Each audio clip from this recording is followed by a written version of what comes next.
Lassie Farm. This is episode 3 of Ted Chiang's novel Understand.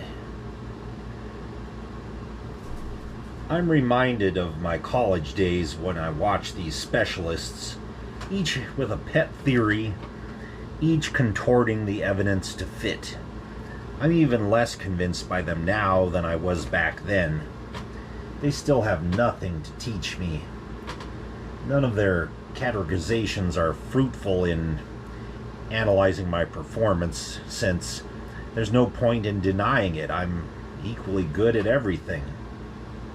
I could be studying a new class of equation, or the grammar of a foreign language, or the operation of an engine. In each case, everything fits together. All the elements cooperate beautifully. In each case, I don't have to consciously memorize rules and then apply them mechanically. I just perceive how the system behaves as a whole, as an entity. Of course, I'm aware of all the details and individual steps, but they require so little concentration that they almost feel intuitive. Penetrating computer security is really quite dull. I can see how it might attract those who can't resist a challenge to their cleverness, but it's not intellectually aesthetic at all. It's no different than tugging on the doors of a locked house until you find an improperly installed lock. A useful activity, but hardly interesting. Getting into the FDA's private database was easy. I played with one of the hospital wall terminals, running the visitor information program, which displays maps and a staff directory. I broke out of the program to the system level and wrote a decoy program to mimic the opening screen for logging in. Then I simply left the terminal alone. Eventually, one of my doctors came by to check on her files. The decoy rejected her password and then restored the true operating screen. The doctor tried logging in again and was successful this time, but her password was left with my decoy. Using the doctor's account, I had clearance now to view the FDA patient record database. In the Phase 1 trials on healthy volunteers, the hormone had no effect. The ongoing Phase 2 clinical trials are a different matter. Here are weekly reports on 82 patients, each identified by a number, all treated with hormone K. Most of them victims of a stroke or Alzheimer's, some of them coma cases. The latest reports confirm my prediction. Those with greater brain damage display greater increases in intelligence. PET scans reveal heightened brain metabolism. Why didn't the animal studies provide a precedent for this? I think the concept of critical mass provides an analogy. Animals fall below some critical mass in terms of synapses. Their brains support only minimal abstraction and gain nothing from additional synapses. Humans exceed that critical mass. Their brains support full self-awareness, and as these records indicate, they use any new synapses to the fullest possible extent. The most exciting records are those of the newly begun investigational studies, using a few of the patients who volunteered.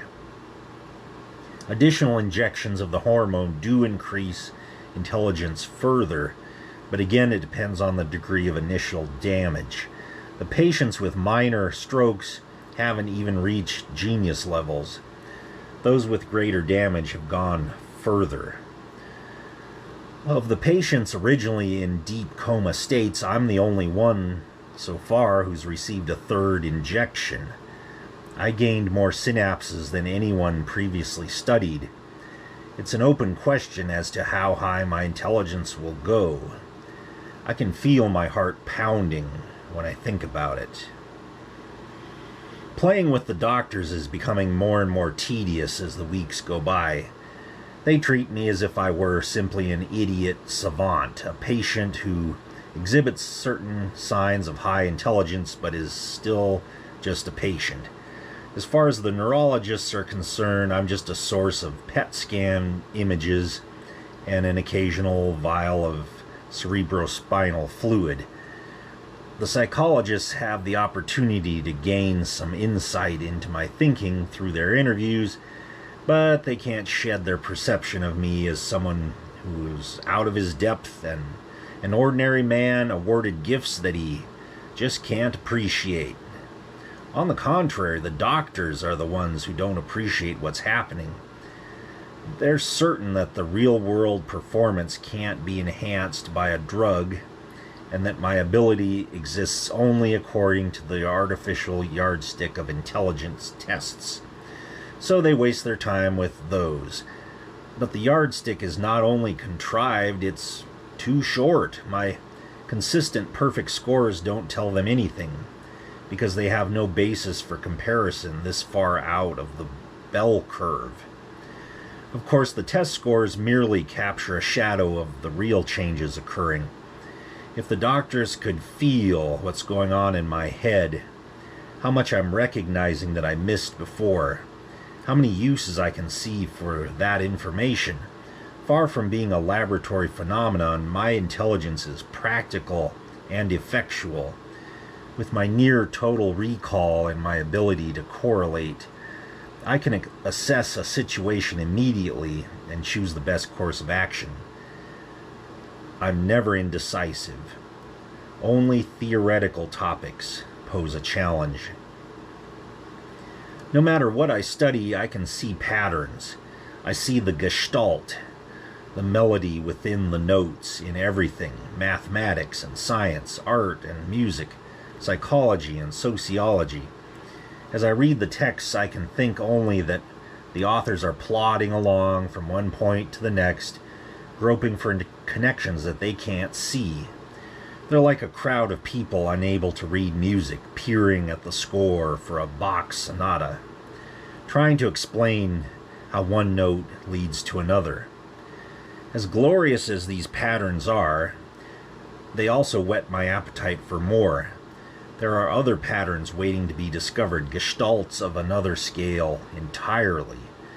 With respect to those, I'm blind myself. All my sonatas are just isolated data points by comparison.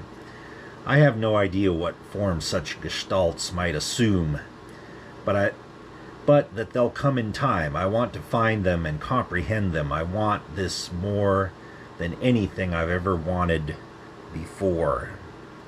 The visiting doctor's name is Clausen, and he doesn't behave like the other doctors.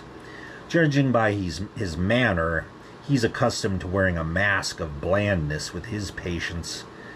But he's a bit uncomfortable today. He affects an air of friendliness, but it isn't as fluent as the perfunctory noise that the other doctors make. The test works this way, Leon. You'll read some descriptions of various situations, each presenting a problem. After each one, I want you to tell me what you do to solve that problem. I nod. I've had this kind of test before. Fine. He types a command and the screen in front of me fills with text. I read the scenario. It's a problem in scheduling and prioritizing. It's realistic, which is unusual. Scoring such a test is too arbitrary for most researchers' tastes. I wait before giving my answer, though Clausen is still surprised at my speed. That's very good, Leon. He hits a key on his computer. Try this one. We continue with more scenarios. As I'm reading the fourth one, Clausen is careful to display only professional detachment. And we will leave it there. Thanks for listening to the story.